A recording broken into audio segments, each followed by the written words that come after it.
Hello friends, this is Shalini Srivastava. स्वागत है आपका टीचिंग लर्नर्स में। तो कैसे हैं आप लोग? उम्मीद है कि आप लोग बढ़िया होंगे और आपकी पढ़ाई बेहतर चल रही होगी। तो हम इस समय आपका यूपी स्पेशल यानी कि यूपी जी जो जीके सीरीज आ रही है, आपकी जीके कैप्सूल आ रहा है, तो उसमें हम आज आपके लिए लाए पंचायती राज व्यवस्था है उसका दूसरा पार्ट। इससे पहला पार्ट हमने कल के वीडियो में कर लिया था, तो प्लीज़ उसको देख लीजिएगा। अगर आपने नहीं देखा है, आप पहली बार देख रहे हैं, तो आप पिछले वीडियो पे जाके भी देख लीजिए। इससे पहले हमने उत्तर प्रदेश की पूरी राजनीतिक व्यवस्था और प्रशासनिक व्यवस्था करा दी है और बहुत अच्छे ढंग से कराई है। उसको करने के बाद फिर आपको कहीं से और पढ़ने की आवश्यकता नहीं होगी।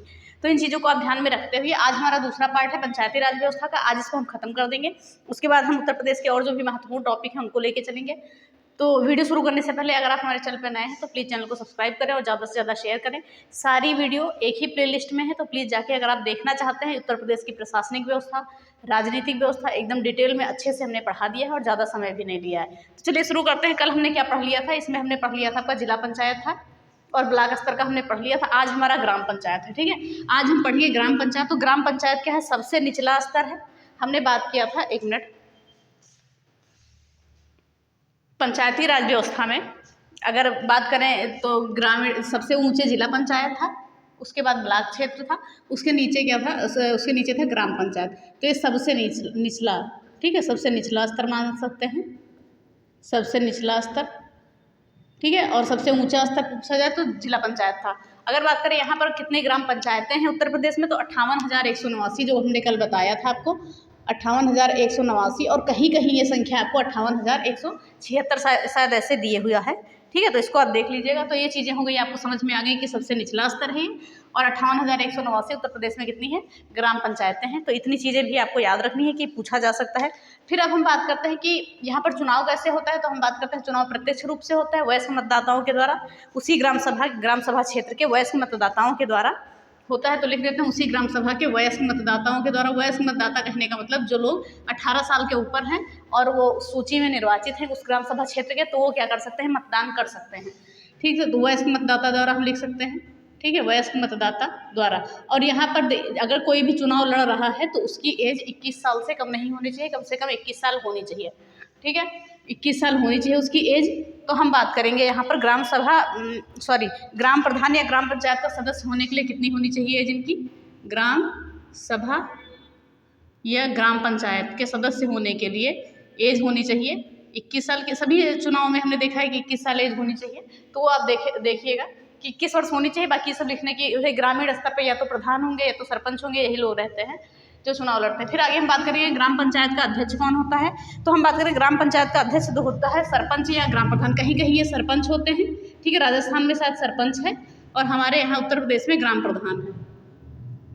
ठीक है, तो इन चीज़ों को आप देखिएगा, सरपंच या ग्राम प्रधान बोल देते हैं। तो ध्यान से सुनिएगा, ग्राम पंचायत स्तर जो हमने लिखा है यहाँ पर वो क्या है? सबसे निचला स्तर है। कुल ग्राम पंचायतें कितनी है? 58,189 हैं। और यहाँ पर चुनाव प्रत्यक्ष रूप से होता है और कोई भी अगर सदस्य चुनाव लड़ रहा है तो उसकी एज कम से कम 21 साल होनी चाहिए। और ग्राम पंचायत का अध्यक्ष कौन होता है? सरपंच या ग्राम प्रधान होता है। अब बात करेंगे ग्राम पंचायत के सदस्यों की संख्या का निर्धारण हम कैसे करते हैं? जनसंख्या के आधार पर। ठीक है, तो हम बात करेंगे यहाँ पर ग्राम पंचायत के सदस्यों की संख्या का निर्धारण हम जनसंख्या के आधार पर कैसे करेंगे। देखिए, किसी भी ग्राम सभा का गठन होता है तो अगर आबादी 1000 तक है, 1000 से नीचे की आबादी पर गठन नहीं होता है। कम से कम एक मानक होता है कि 1000 आबादी होनी चाहिए, तभी एक ग्राम सभा का गठन किया जाएगा। तो हम बात करते हैं 999 की आबादी पर कितने सदस्य होने चाहिए? 9 सदस्य। ठीक है, बात करते हैं ग्राम पंचायत के सदस्यों की संख्या का निर्धारण कर रहे हैं जनसंख्या के आधार पर। तो हमने देखा क्या लिखा है कि 999 की आबादी पर कितने सदस्य होने चाहिए? 9 सदस्य होने चाहिए।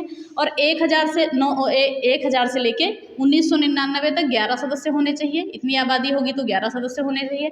अब बात करेंगे 2000 से 2999 अगर है आबादी तो यहाँ पर 13 सदस्य होने चाहिए। ठीक है, ये सारे सदस्य इंपॉर्टेंट हैं, पूछे जा सकते हैं आपके एग्जाम में। और अगर 3000 से ज़्यादा सदस्य हैं तो कितना होना चाहिए? यहाँ पर 15 होना चाहिए। आबादी कितनी है? 3000 से ज़्यादा, तो यहाँ पर कितने होने चाहिए ग्राम सभा के सदस्य? 15 होने चाहिए। तो इतनी चीज़ें हैं, आप देख सकते हैं। तो ग्राम पंचायत के सदस्यों की संख्या जनसंख्या के आधार पर हमने देख लिया कि अगर जनसंख्या 999 है, 999 के आसपास है तो 9 सदस्य होने चाहिए। 999 से 1999 तक है, 1000 से या 1999 तक है तो कितने होने चाहिए? सदस्यों की संख्या 11 होनी चाहिए। और 2000 से लेके 2999 तो होनी चाहिए 1300। सॉरी 13 सदस्य होने चाहिए, और अगर 3000 से ज़्यादा जनसंख्या है तो 15 सदस्य होने चाहिए। तो इन चीज़ों को आप ध्यान में रखिएगा। फिर आगे हम देखते हैं ग्राम पंचायत का सचिव कौन होता है। तो ग्राम पंचायत का सचिव होता है ग्राम विकास अधिकारी यानी कि वीडीओ। जैसा कि हमने बताया था, जो जिसका आप एग्जाम देंगे और जो आप बनने जा रहे हैं वीडीओ, ठीक है। तो इन चीज़ों को मत भूलिएगा, ये क्वेश्चन आपका बन सकता है कि ग्राम पंचायत का सचिव कौन होता है। तो वीडीओ होता है यानी ग्राम विकास अधिकारी होता है, और इनके अंडर में जो है ये 5 ग्राम पंचायतों को देखता है। तो यहाँ पर लिख लीजिए आप, ये 5 ग्राम पंचायतों को देखता है, 5 ग्राम पंचायतों को देखता है एक वीडीओ, ठीक है। यानी इनके अंडर में 5 ग्राम पंचायतें होती हैं। ये भी आप ध्यान रखिएगा, सारी चीज़ें आपकी ध्यान रखने वाली हैं। तो हमने बात किया कि ग्राम पंचायत का सचिव कौन होता है, ग्राम विकास अधिकारी होता है, और ये क्या करता है 5 ग्राम पंचायतों को देखता है। फिर बात करेंगे यहाँ बैठक की। तो पहली बैठक जो है, पहली बैठक होता है जब चुनाव होता है यानी सदस्य चुन लिए जाते हैं, उसके 30 दिन के अंदर पहली बैठक होनी चाहिए, और हर माह एक बैठक होनी चाहिए। ऐसा नियम है कि हर माह एक बैठक होनी चाहिए। और अब तो पता नहीं बैठक कब होती है कब खत्म हो जाती है, किसी को कोई पता ही नहीं चलता है, ठीक है। और अगर हम बात करें कि जो बैठक के बीच, 2 बैठकों के बीच में 2 माह से ज़्यादा का समय नहीं होना चाहिए, यानी कि हर माह बैठक होनी चाहिए। अगर बहुत ज़्यादा समय हो जाए तो 2 माह से ज़्यादा गैप नहीं होना चाहिए 2 बैठकों के बीच में। तो इतना आप याद रखिएगा, ठीक है। अब हम बात करें, आपने सुना होगा अलीगढ़ के ग्राम सभा क्षेत्र में 112 साल की एक बुजुर्ग महिला थी, वो प्रधान बनी थी। तो ये सिर्फ जानकारी के लिए, ये पूछा नहीं जाएगा। अलीगढ़ के एक क्षेत्र में, जिला अलीगढ़ में है, एक 112 वर्ष की बुजुर्ग महिला थी जो प्रधान चुनी गई थी। 112 वर्ष की, ठीक है, 112 वर्ष की बुजुर्ग महिला थी जो प्रधान चुनी गई थी। तो ये ऐसे ध्यान रख लीजिए, ये वैसे पूछा नहीं जाएगा कहीं। और इनका नाम क्या था, एक सेकंड ओके। चलिए अब बात करते हैं, हाँ ये बात कर रहे थे, ये अलीगढ़ नहीं है, आजमगढ़ है, इसको आजमगढ़ कर लीजिए, ठीक है। वैसे भी जानकारी के लिए है, कोई खास नहीं है। आजमगढ़ एक ग्राम सभा क्षेत्र है। वहाँ पर क्या है, 112 वर्ष की महिला, इनका नाम था नौरोजी देवी, इन्हें प्रधान चुना गया था, ठीक है। सबसे बुजुर्ग महिला थी नौरोजी देवी। तो ये आपको ऐसे ही जानकारी के लिए बता दी गई है। बस आपको जो जानना था वो जान गए कि अगर पूछा जाए कि बैठक कितने दिन में होनी चाहिए, तो हर माह में एक बार बैठक होनी चाहिए, और 2 बैठकों के बीच में 2 माह से ज़्यादा का समय नहीं होना चाहिए। फिर बात करेंगे हटाने की प्रक्रिया कैसे होती है, ग्राम प्रधान को भी हटाने की प्रक्रिया कैसे होती है। तो बात करें, ग्राम पंचायत में एक विशेष बैठक होती है। तो विशेष बैठक में कौन कौन आते हैं, जो भी गाँव के सदस्य होते हैं या चुने हुए सदस्य जो भी लोग होते हैं, सारे लोग आते हैं। और यहाँ जो विशेष बैठक होती है उसके बाद 15 दिन पूर्व सूचना दे दी जाती है हटाने की, ठीक है। 15 दिन पूर्व सूचना दे दी जाती है। सुनिए, ध्यान से सुनिएगा कि ग्राम प्रधान को हटाने के लिए ग्राम पंचायत द्वारा एक विशेष बैठक बुलाई जाती है, जिसकी सूचना 15 दिन पहले दी जाती है, ठीक है। ग्राम प्रधान को हटाने के लिए ग्राम पंचायत में एक विशेष बैठक बुलाई जाती है, जिसकी सूचना 15 दिन पहले दे दी जाती है। तो इतनी चीज़ें आप जानेंगे, ठीक है। ग्राम पंचायत द्वारा एक बैठक बुलाई जाती है, तो हम लिख देते हैं ग्राम पंचायत द्वारा एक विशेष बैठक बुलाई जाती है, जिसकी सूचना 15 दिन पहले दे दी जाती है। अब बात करेंगे बैठक में होता कौन कौन है। बैठक में ग्राम सभा में उपस्थित सदस्य, ठीक है। बैठक में क्या है, ग्राम सभा में उपस्थित सदस्य और मतदान करने वाले सभी सदस्य होते हैं। और कितना बहुमत होना चाहिए, 2/3 बहुमत के द्वारा ही हटाया जा सकता है। अगर इससे कम बहुमत आता है तो नहीं हटाया जा सकता है, ठीक है। तो इतनी चीज़ें आप समझ गए। तो एक बार और देख लीजिएगा कि ग्राम प्रधान को हटाने के लिए ग्राम पंचायत के द्वारा एक विशेष बैठक बुलाई जाती है, जिसकी सूचना 15 दिन पहले दी जाती है। इस बैठक में ग्राम सभा में उपस्थित सभी सदस्य होते हैं, ठीक है। सभी सदस्य उपस्थित होते हैं और मतदान करने वाले सभी सदस्य होते हैं, और यहाँ पर 2/3 बहुमत द्वारा इनको हटाया जा सकता है। तो इतनी चीज़ें आप देख सकते हैं, ठीक है। फिर बात करेंगे गणपूर्ति की। तो यहाँ पर गणपूर्ति कितनी होनी चाहिए, 1/3 होनी चाहिए, यानी कि सदस्य इससे कम नहीं होने, जितने भी सदस्य हैं इससे कम नहीं होने चाहिए। गणपूर्ति यानी सदस्य इससे कम नहीं होने चाहिए, ठीक है। 1/3 सदस्य होने चाहिए, इससे कम होगा तो नहीं बैठक विफल हो जाएगी। फिर अगर अपेक्षित बहुमत नहीं मिलता है, क्या है कि अगर अपेक्षित बहुमत नहीं मिलता है, अगर बात करें अपेक्षित बहुमत मिल जाता है तो ठीक है, अगर अपेक्षित बहुमत नहीं मिलता है तो फिर प्रस्ताव पारित नहीं होगा, ठीक है। अगर अपेक्षित बहुमत नहीं मिलता है तो क्या है, प्रस्ताव पारित नहीं होगा। फिर से हम बात करेंगे कि अगर दोबारा फिर से करना है तो 1 वर्ष के भीतर फिर उनको हटाने का प्रस्ताव फिर नहीं ला सकते। फिर क्या है, ये प्रस्ताव जो है 1 वर्ष के भीतर नहीं ला सकते, 1 वर्ष के भीतर नहीं ला सकते। ध्यान से सुनेगा, अगर आपने ग्राम प्रधान को हटाने के लिए प्रस्ताव दिया और वो प्रस्ताव पारित नहीं हुआ, तो फिर वो प्रस्ताव विफल हो गया, आपका पारित नहीं हुआ, तो फिर अगला प्रस्ताव अगर आपको लाना है तो फिर 1 वर्ष के अंदर नहीं ला सकते, आप 1 वर्ष के बाद ही ला सकते, ये नियम है, ठीक है। तो ये चीज़ें हो गई, आपको समझ में आ गई होंगी। अब बात करेंगे उत्तर प्रदेश में पंचायत व्यवस्था क्या है, त्रिस्तरीय है, ये तो आप भी जानते हैं, त्रिस्तरीय पंचायती व्यवस्था है, तो इसको ध्यान में रखेगा। और उप प्रधान की नियुक्ति कैसे की जाती है कि ग्राम पंचायत में चुने हुए सदस्यों के द्वारा उप प्रधान को चुना जाता है, तो इतना याद रखिएगा। ये पूछा जा सकता है कि उप प्रधान का चुनाव कैसे होता है। तो ग्राम पंचायत में चुने हुए सदस्यों के द्वारा, ग्राम पंचायत के चुने हुए सदस्यों के द्वारा उप प्रधान को चुना जाता है। तो ये आपका हो गया ग्राम पंचायत। आई होप आपको समझ में आया होगा। चलिए हम एक बार इसको और देख लेते हैं, फिर आप देखिए अच्छे से। तो हमने देखा ग्राम पंचायत में क्या देखा कि ये सारी चीज़ें हमने इधर की देख ली थी। फिर देखा कि यहाँ हटाने की प्रक्रिया क्या होती है। तो ग्राम प्रधान को हटाने के लिए ग्राम पंचायत द्वारा एक विशेष बैठक बुलाई जाती है। 15 दिन पहले उसकी सूचना दे दी जाती है और बैठक में जो है ग्राम सभा में उपस्थित सदस्य और मतदान करने वाले सदस्य होते हैं। और यहाँ पर बहुमत 2/3 का होना चाहिए, तभी हटाया जा सकता है इसे, ठीक है। और गणपूर्ति कितनी है, 1/3 होनी चाहिए। अगर अपेक्षित बहुमत नहीं मिल पाता है और वो प्रस्ताव पारित नहीं हो पाता है तो फिर आप 1 साल तक प्रस्ताव, कोई भी ग्राम प्रधान को हटाने का प्रस्ताव नहीं दे सकते, ठीक है। फिर बात करिए उत्तर प्रदेश में पंचायत व्यवस्था कौन सी है, त्रिस्तरीय है। और उप प्रधान को कैसे बनाया जाता है, कैसे नियुक्त किया जाता है, तो ग्राम प्रधान के चुने हुए सदस्यों के द्वारा। तो ये आपका ग्रामीण वाला सारा पोर्शन खत्म हो गया। अब हम आते हैं नगरीय निकाय पे, नगर निकाय पे, ठीक है। नगर निगम पढ़ेंगे, नगर पालिका पढ़ेंगे, नगर पालिका परिषद पढ़ेंगे, सारी चीज़ों को पढ़ेंगे। तो ये चीज़ें आप एक बार नोट कर लीजिए या स्क्रीनशॉट लीजिए। फिर हम आते हैं अगली स्लाइड पे, देख लीजिए एक बार।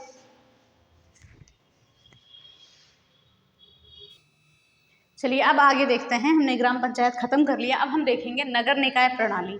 तो नगर निकाय प्रणाली अब हम आगे, इससे पहले हमने ग्राम पंचायत को पूरा खत्म कर दिया, जितने भी ग्रामीण स्तर की चीज़ें थी। अब हम आते हैं नगर निकाय प्रणाली पे। देखिए इससे पहले हम आपको बताना चाहेंगे, एक बात और सुन लीजिए आप, कि हमने जब शुरू किया था पढ़ना, ठीक है, तो जब हमने शुरू किया था पढ़ने तो हमने देखा था कि एक पंचायती राज होता था, एक नगर निकाय होता था। तो जो पंचायती राज था वो हमने खत्म कर दिया, जिला परिषद, ब्लॉक स्तर पे, और जो भी है ग्रामीण स्तर, ये सारी चीज़ें हमने खत्म कर दी। अब हम पढ़ेंगे नगरीय निकाय पे, नगर निगम, नगर पालिका परिषद, नगर पालिका और नगर पंचायत। तो इन सभी को पढ़ने से पहले इसकी भी भूमिका बनानी पड़ेगी, जो संशोधन हुआ था। जैसे कि हमने देखा कि हमारा जो ग्रामीण क्षेत्र का था, क्या था हमारा, एक सेकेंड, ओके, जो हमारा पंचायती राज था, तो पंचायती राज में क्या हुआ था हमारा कि 73वां संविधान संशोधन हुआ था। अब ये है नगर निकाय, तो नगर निकाय में 74वां संविधान संशोधन होगा, तो इसके बारे में पूरी भूमिका हम जानेंगे। फिर हम पढ़ेंगे नगर निगम, नगर पालिका परिषद और नगर पंचायत, ठीक है। तो चलिए अब हम स्टार्ट करते हैं। सबसे पहले क्या देखते हैं हम कि नगर निकाय प्रणाली। तो नगर निकाय प्रणाली में हम देखते हैं कि यूपी में देखो, यूपी में नगर स्वायत्त शासन की शुरुआत कब हुई थी, 1916 में हुई थी। इसको नोट कर लीजिएगा। यूपी में नगर स्वायत्त शासन की शुरुआत कब हुई थी, 1916 में हुई थी। और नगरों के लिए राज्य विधानसभा मंडल द्वारा संयुक्त प्रांत एरिया टाउन अधिनियम 1916, संयुक्त प्रांत नगर पालिका अधिनियम 1916, ये दोनों 1916 थे। और इन्हीं दोनों अधिनियम के द्वारा, ठीक है, इन्हीं दोनों अधिनियम के द्वारा नगर निगम, नगर पालिका और नगर परिषद, नगर क्षेत्र समितियां आदि की स्थापना की गई थी। चलिए एक बार और सुन लेते हैं, ध्यान से सुनिएगा। हम देखते हैं कि नगर निकाय प्रणाली में हम क्या देखते हैं कि उत्तर प्रदेश में नगर स्वायत्त शासन की शुरुआत कब हुई थी, 1916 में हुई थी। और हम देखते हैं कि नगरों के लिए राज्य विधान मंडल के द्वारा संयुक्त प्रांत एरिया टाउन अधिनियम 1916 और संयुक्त प्रांत नगर पालिका अधिनियम 1916, ये दो आया था। और इन्हीं दोनों अधिनियमों के प्रभाव से क्या बना था, नगर निगम, नगर पालिका परिषद, नगर क्षेत्र समितियां, इन्हीं सब की स्थापना की गई थी। तो याद रखिएगा, इन्हीं दोनों अधिनियम के द्वारा नगर निगम, नगर पालिका परिषद और नगर क्षेत्र समितियों की स्थापना की गई थी। इतनी चीज़ें आपको ध्यान में रखनी है, ठीक है। फिर आप देखते हैं 74वां संविधान संशोधन किसके लिए आया हमारा, नगर निकाय के लिए आया था, नगर निकाय प्रणाली के लिए आया था। और पंचायती राज के लिए हमारा आया था 73वां संविधान संशोधन।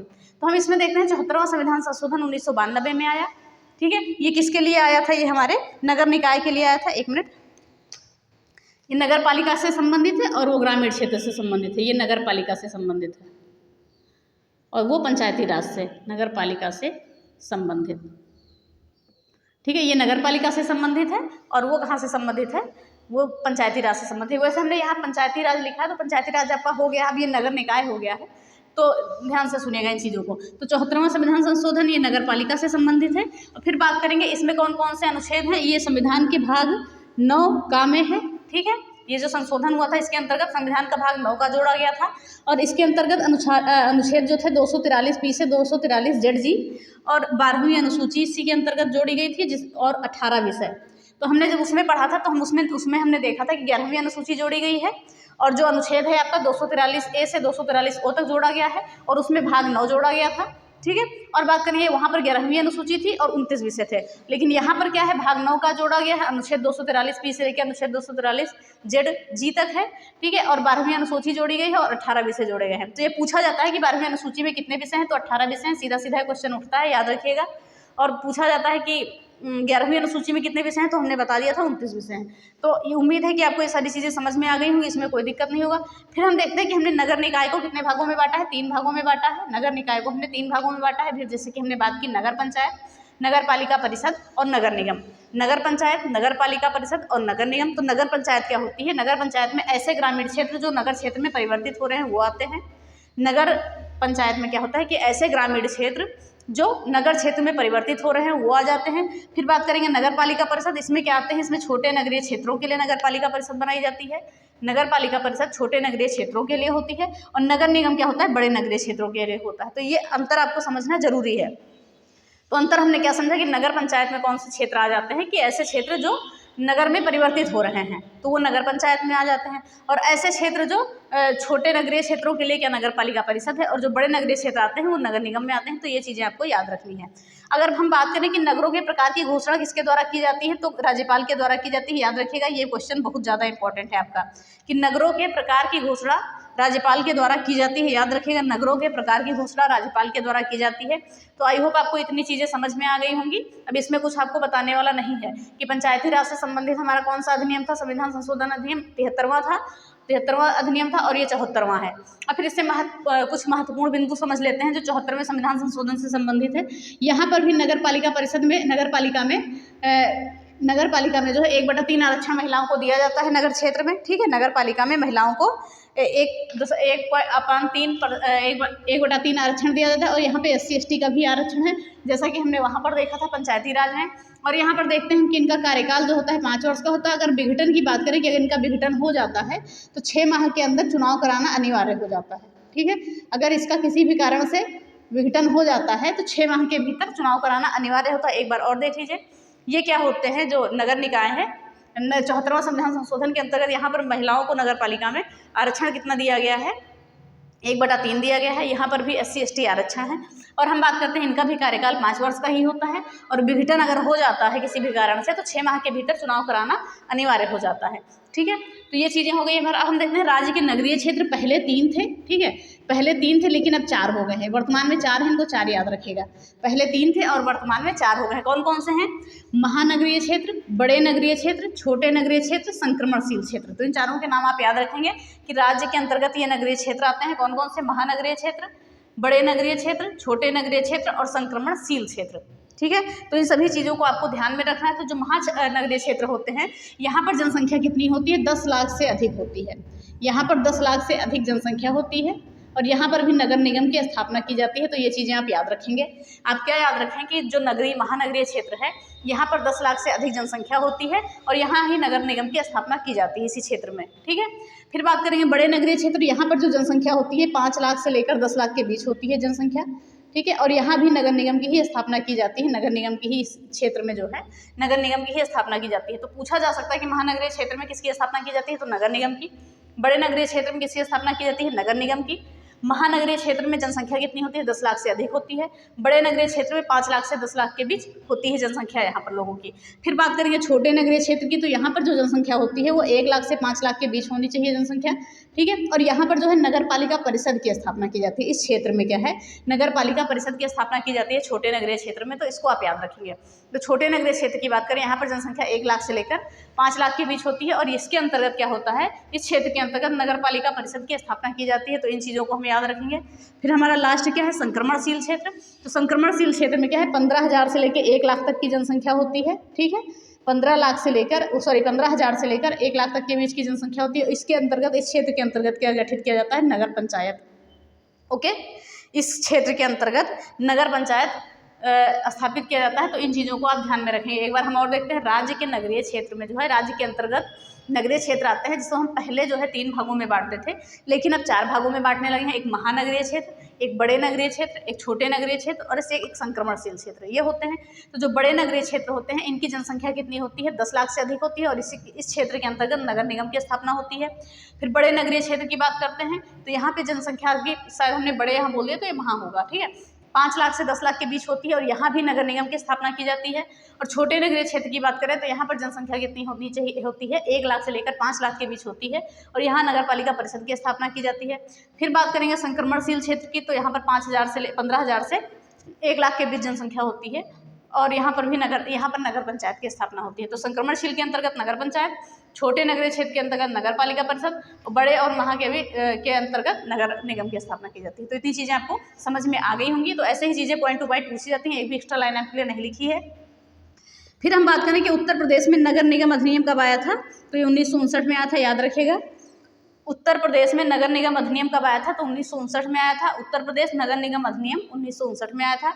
अगर हम बात करें कि भारत में सर्वप्रथम नगर निगम की स्थापना कब हुई थी, तो 1983 में हुई थी। कहाँ पर? चेन्नई मद्रास में, याद रखिएगा, चेन्नई मद्रास। ठीक है, तो ये नाम आपको याद रखना है, ये पूछा जा सकता है कि भारत में सर्वप्रथम नगर निगम की स्थापना कब हुई। मद्रास चेन्नई कर दीजिए ब्रैकेट में, यहाँ पर मद्रास लिख देते हैं, फिर चेन्नई लिख देते हैं।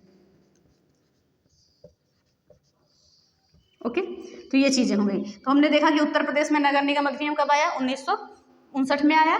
और भारत में सर्वप्रथम नगर निगम की स्थापना कब की गई थी, 1987 में की थी। तो दोनों पॉइंट याद रखेंगे। तो आई होप आपको इतनी चीज़ें समझ में आ गई होंगी। ये पूरी भूमिका थी आपकी नगर निकाय की।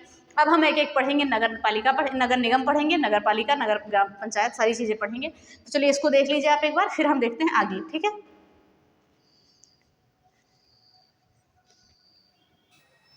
तो फ्रेंड्स लाइट चली गई है, तो अगर आपको चीज़ें यहाँ पर नहीं समझ में आएंगी तो हम आपको PDF में क्लियर कर देंगे।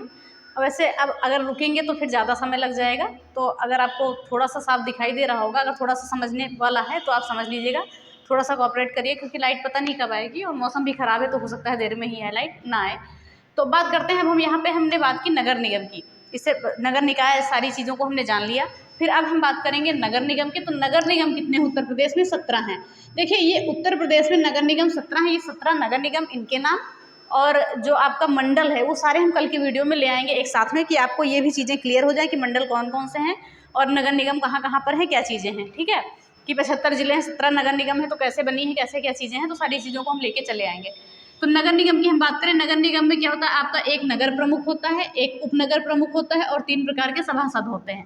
ठीक है, क्या होता है आपका, एक नगर प्रमुख होता है, बोर्ड थोड़ा ज़्यादा आना चाहिए आपके पास, एक नगर प्रमुख होता है, एक उपनगर प्रमुख होता है और 3 प्रकार के क्या होते हैं, सभासद होते हैं। ठीक है, तो जो आपका नगर प्रमुख होता है इसे हम मेयर या महापौर कहते हैं। ठीक है, इसे क्या कहते हैं, मेयर या महापौर कहते हैं। तो यहीं पे लिख लीजिए आप, मेयर या महापौर। नगर प्रमुख को हम मेयर या महापौर कहते हैं, महापौर। तो याद रखिएगा इसको। एक जो प्रमुख नगर प्रमुख होता है उसको हम मेयर या महापौर कहते हैं, और जो हमारा क्या होता है, एक उपनगर प्रमुख होता है, इसको हम क्या कहते हैं, उपमेयर कहते हैं। ये क्या कहते हैं, हम इसको उपमेयर कहते हैं। याद रखिएगा इसको, उपमेयर। ये पूछा जा सकता है। तो हमने क्या देखा, और जो 3 प्रकार के सभासद होते हैं, तो बाकी इनको कुछ नहीं कहते हैं। तो देखिए, नगर निगम हम पढ़ रहे हैं, तो नगर निगम हम क्या जानते हैं कि उत्तर प्रदेश में 17 नगर निगम है। और नगर निगम के अंतर्गत आते हैं तो एक नगर प्रमुख होता है जिसे मेयर या महापौर कहते हैं, और एक उपनगर प्रमुख होता है जिसे उपमेयर कहते हैं, और 3 प्रकार के सभासद होते हैं। ठीक है, और इनके भी सदस्यों का चुनाव 5 वर्ष के लिए होता है। तो इसको आप याद रखिएगा, 5 वर्ष के लिए ही ये चुने जाते हैं। तो ये चीज़ भी आपको याद रखनी है। फिर बात करें कि अगर इनके विरुद्ध यानी कि इनके खिलाफ कोई प्रस्ताव लाता है, ठीक है, इनके खिलाफ अगर कोई नगर निगम का जो भी सदस्य है, उपाध्यक्ष है, अध्यक्ष है, इनके खिलाफ अगर प्रस्ताव कोई भी आता है तो पद धारण की तिथि से 2 वर्ष के भीतर नहीं आएगा, 2 वर्ष के बाद ही ला पाएगा वो। ठीक है, 2 वर्ष के बाद ही, यानी कि क्या कहा जाता है कि पहले इनके कार्य को देखा जाएगा 2 वर्ष, इसके बाद ही आप कोई भी अब इस खिलाफ या विरुद्ध प्रस्ताव ला सकते हैं। तो अगर इनके विरुद्ध क्या है, सीधी बात की जाती है, अगर इनके विरुद्ध प्रस्ताव लाया जाता है तो पद धारण की तिथि से 2 वर्ष के बाद ही लाया जाएगा, इसके अंदर आपको नहीं ला सकते। ठीक है, तो 2 वर्ष के अंदर आप नहीं ला सकते, उसके बाद आप ला सकते हैं। तो ये सारी चीज़ें होंगी नगर निगम में, हम जान गए। फिर हम क्या देखते हैं कि आय के स्रोत क्या क्या होते हैं नगर निगम के। भाई, आय के स्रोतों को भी जानना जरूरी है। तो स्वयं के द्वारा लगाए गए कर, नगर निगम जिस पे कर लगाता है वो चीज़ें हो जाती हैं, उसके द्वारा आय होती है। और राज्य से प्राप्त अनुदान, जो भी राज्य से अनुदान प्राप्त होता है उसके द्वारा इनकी आय होती है, आय के स्रोत होते हैं। और वित्त आयोग की सिफारिश पर राज्य सरकार द्वारा दिया गया अनुदान, और वित्त आयोग की सिफारिश पर जो भी राज्य द्वारा अनुदान दिया जाता है राज्य सरकार द्वारा, वो सभी क्या है, इनके आय के स्रोत है। तो इनके आय के स्रोत क्या है कि स्वयं द्वारा लगाए गए कर, जो भी ये कर लगाते हैं जिस चीज़ों पे, और राज्य के से प्राप्त अनुदान, और वित्त आयोग की सिफारिश पर राज्य सरकार द्वारा दिया गया अनुदान। तो ये सभी क्या होते हैं, ये आय के स्रोत होते हैं नगर निगम के। अब हम बात करते हैं नगर निगम में 3 प्रकार के सभासद होते हैं, जो ये वाले हमने बात की थी। ये 3 प्रकार के होते हैं, कौन कौन से होते हैं, एक होते हैं निर्वाचित सदस्य, एक होते हैं मनोनीत सभासद, और एक होते हैं पदेन सभासद। ठीक है, तो इन नाम ही जाना आवश्यक है, लेकिन आप डिटेल में भी जान लीजिए इसका। तो हम बात करते हैं कि जो आपका निर्वाचित सदस्य होता है ये प्रत्येक वार्ड में एक चुना जाता है। तो ये आप भी जानते हैं कि हर एक वार्ड में निर्वाचित सदस्य जो है एक चुना जाता है और इनकी कम से कम आयु 21 वर्ष होनी चाहिए और ये निर्वाचित सदस्य होते हैं। और देखिए निर्वाचित सदस्य में कम से कम संख्या कितनी होनी चाहिए, इनकी 60 होनी चाहिए। कम से कम की बात करें तो 60 और अधिक से अधिक की बात करें तो 110 होनी चाहिए। ये चीज़ याद रखिएगा, अधिक से अधिक 110 होनी चाहिए, ठीक है। तो ये चीज़ें आप देखेंगे, ध्यान से देखेंगे, ये संख्या याद रखिएगा कि जो निर्वाचित सदस्य होते हैं इनकी संख्या कितनी होनी चाहिए, कम से कम 60 और अधिक से अधिक 110 होनी चाहिए। उसके बाद हम आते हैं मनोनीत सभासद पे। तो मनोनीत सभासद में हम देखते हैं कि ये क्या किए जाते हैं, राज्य सरकार के द्वारा मनोनीत किए जाते हैं। याद रखिएगा मनोनीत सभासद जो होते हैं ये राज्य सरकार के द्वारा मनोनीत किए जाते हैं और इनकी संख्या 5 से 10 में होती है और इन्हें मताधिकार का अधिकार नहीं होता है। ये इन्हें मत करने का, मत देने का अधिकार नहीं होता है। तो याद रखिएगा जो मनोनीत सभासद होते हैं उन्हें मत देने का अधिकार नहीं होता है, ठीक है। ये चीज़ें हो जाएंगी। फिर उसके बाद आता है पदेन सभासद। तो पदेन सभासद में सांसद यानी MP, विधानसभा का जो सदस्य होता है उसको MLA बोलते हैं और राज्यसभा तथा विधानसभा सदस्य सारे आ जाते हैं पदेन सभासद में। तो एक बार हम और देख लेते हैं जो नगर निगम के अंतर्गत 3 प्रकार के जो सभासद हैं उनमें कौन कौन से हैं, निर्वाचित सदस्य हैं, मनोनीत सभासद हैं और पदेन सभासद हैं, ठीक है। कौन कौन से हैं, निर्वाचित सदस्य, मनोनीत सभासद और पदेन सभासद। तो जो निर्वाचित सदस्य हैं ये प्रत्येक वार्ड में एक चुना जाता है। कम से कम आयु इनकी होनी चाहिए 21 वर्ष और निर्वाचित सदस्य में की संख्या कम से कम 60 और अधिक से अधिक 110 होनी चाहिए। अब मनोनीत सभासद की बात करें तो ये राज्य सरकार के द्वारा मनोनीत किए जाते हैं और इनकी संख्या 5 से 10 होती है और इन्हें मत देने का अधिकार नहीं होता है। फिर बात करेंगे पदेन सभासद की। तो ये सांसद होते हैं, इसके अंतर्गत सांसद आते हैं, विधानसभा सदस्य आते हैं यानी MP, MLA और राज्यसभा और विधानसभा सदस्य सारे किसके अंतर्गत आते हैं, पदेन सभासद के अंतर्गत आते हैं। तो इन चीज़ों को आप ध्यान में रखेंगे, ठीक है। इसको आप नहीं भूलेंगे, इसको आप ध्यान में रखेंगे। तो ये सारी चीज़ें हो गई। फिर अब हम देखते हैं नगर पालिका परिषद। तो हम देखते हैं नगर पालिका कितनी है, उत्तर प्रदेश में कितने हैं, 200 है नगर पालिका परिषद और नगर पंचायत है 490 और नगर निगम कितने हैं, 17 हैं, ठीक है। तो 17, 200 और 490 आप ऐसे याद कर सकते हैं। तो इन चीज़ों को आप याद रखिएगा। तो यहाँ हम क्या देखते हैं, यहाँ भी क्या होता है, एक अध्यक्ष होता है, एक उपाध्यक्ष होता है और 3 प्रकार के सदस्य होते हैं, ठीक है। सब में यही चीज़ आपका चल रहा है, एक नगर प्रमुख, एक उपनगर प्रमुख, 3 प्रकार के सभासद। यहाँ पर देखेंगे एक अध्यक्ष, एक उपाध्यक्ष और 3 प्रकार के सदस्य होते हैं किसमें, नगर पालिका परिषद में। इन चीज़ों को आप ध्यान रखेंगे। फिर अब हम देखेंगे इनके चुनाव की बात करेंगे तो प्रत्यक्ष निर्वाचन पद्धति के आधार पर वयस्क मताधिकारियों के द्वारा इनको मत दिया जाता है। तो हम बात करेंगे प्रत्यक्ष निर्वाचन पद्धति के द्वारा होता है, जाहिर सी बात है वयस्क मताधिकारी ही देंगे, अवयस्क नहीं देंगे, ठीक है। तो वैसे जगह जगह चीज़ें लिखी रहती हैं। तो चुनाव प्रत्यक्ष निर्वाचन पद्धति के आधार पर होता है इनका, आपको इतना याद रखना है। फिर आगे हम बात करेंगे कि इनमें जो निर्वाचित सदस्य होते हैं इनकी कम से कम संख्या 25 और अधिक से अधिक 55 होनी चाहिए और जो मनोनीत होते हैं उनकी 3 से 5 होनी चाहिए, ठीक है। 3 से 5 सदस्य मनोनीत वाले होने चाहिए। तो ये हो गया आपका नगर पालिका परिषद, इसमें इतना ही पूछा जाएगा। एक बार और देख लीजिए, नगर पालिका परिषद 200 हैं, एक प्रमुख होता है, एक उप प्रमुख यानी कि एक अध्यक्ष, एक उपाध्यक्ष और 3 प्रकार के सदस्य होते हैं। यहाँ पर चुनाव प्रत्यक्ष निर्वाचन पद्धति के आधार पर होता है किसका, अध्यक्ष का, ये भी याद रखिएगा, अध्यक्ष का। और निर्वाचित सदस्य क्या होते हैं, कम से कम 25 और अधिक से अधिक 55 होते हैं। मनोनीत सदस्यों की संख्या यहाँ पर 3 से 5 के बीच होती है, ठीक है। तो ये चीज़ आप ध्यान रखिएगा, इन चीज़ों को आपका ध्यान रखना जरूरी है। फिर बात करेंगे नगर पंचायत। नगर पंचायत आपका आता है, फिर नगर पंचायत में क्या होता है आपका, एक अध्यक्ष, एक उपाध्यक्ष और 3 प्रकार के सदस्य, एक अध्यक्ष, एक उपाध्यक्ष और 3 प्रकार के सदस्य आते हैं इसमें। और बात करेंगे कि इनका चुनाव, जो अध्यक्ष का चुनाव होता है प्रत्यक्ष निर्वाचन पद्धति के आधार पर होता है और उपाध्यक्ष का अप्रत्यक्ष होता है, ठीक है। तो क्या हम देखा, जो नगर पंचायत है यहाँ पर 490 आपके क्या है नगर पंचायत है उत्तर प्रदेश में। और इसमें क्या होता है, एक अध्यक्ष, एक उपाध्यक्ष और 3 प्रकार के सदस्य होते हैं। अब हम बात करेंगे चुनाव इनका, अध्यक्ष का चुनाव जो है प्रत्यक्ष निर्वाचन पद्धति के आधार पर होता है और उपाध्यक्ष का चुनाव अप्रत्यक्ष निर्वाचन पद्धति के आधार पर होता है। और यहाँ पर बात करें कि निर्वाचित सदस्यों की संख्या कम से कम 10 होनी चाहिए और ज़्यादा से ज़्यादा 25 होनी चाहिए। याद रखिएगा, निर्वाचित सदस्यों की संख्या कम से कम 10 और अधिक से अधिक 25 होनी चाहिए। और मनोनीत सदस्य जो हैं ये 2 से 3 होने चाहिए, इससे ज़्यादा नहीं होने चाहिए, 2 से 3 होने चाहिए, इससे ज़्यादा नहीं होने चाहिए। तो ये आपका हो जाता है नगर पंचायत। तो ये आपको दिख रहा होगा बोर्ड पे, थोड़ा सा कम दिख रहा होगा लेकिन देख लीजिए एक बार। और जो 3 प्रकार के सदस्य होते हैं ये आपके निर्वाचित, मनोनीत और पदेन होते हैं। ये क्या होते हैं, निर्वाचित, मनोनीत और पदेन होते हैं। ये क्या होते हैं, निर्वाचित, 3 प्रकार के सदस्यों में निर्वाचित आ जाते हैं, पदेन आ जाते हैं और मनोनीत आ जाते हैं, तीनों प्रकार के सदस्य आ जाते हैं, ठीक है। तो ये याद रखिएगा आप, ठीक है। तो हम देखते हैं, चलिए एक बार हम और देख लेते हैं, इसको ध्यान से देखिएगा। नगर पंचायत 490 हैं, एक अध्यक्ष, एक उपाध्यक्ष, 3 प्रकार के सदस्य। अध्यक्ष का चुनाव प्रत्यक्ष होता है, उपाध्यक्ष का अप्रत्यक्ष होता है। कम से कम निर्वाचित सदस्य 10 होने चाहिए, अधिक से अधिक 25 होने चाहिए और मनोनीत सदस्य 2 से 3 होने चाहिए। और बात करेंगे 3 प्रकार के सदस्य में कौन आ जाते हैं, निर्वाचित, मनोनीत और पदेन, ये सारे लोग आ जाते हैं। तो ये हो गई आपकी आज ये पूरी आपकी पंचायती राज व्यवस्था और आपकी नगर निकाय प्रणाली ये पूरी खत्म हो गई। अब इसमें कुछ नहीं बचा है। इसके बाद हम आपको कल के वीडियो में आपको मंडल समझाएंगे, ठीक है। मंडल जितने भी हैं उत्तर प्रदेश में 18 मंडल है, इसके अंतर्गत कौन कौन से जिले आते हैं, यहाँ से भी आपको क्वेश्चन आते हैं। और नगर निगम 17 हैं, वो कौन कौन से हैं, उन चीज़ों को भी बताएंगे। अब ये देखेंगे कि जहाँ जहाँ से क्वेश्चन आपके बनते हैं और एक ही वीडियो में चीज़ों को कंप्लीट करके अब शॉर्ट में ट्रिक के माध्यम से अब चीज़ें आपकी आएंगी। अभी तो ये डिटेल था, अब ये बड़े चैप्टर आपके खत्म हो गए, छोटे छोटे चैप्टर हैं उनको ले आएंगे। अब जो चीज़ें बड़ी होंगी वो बड़े में देखा जाएगा, जैसे होंगी वैसे देखेंगे।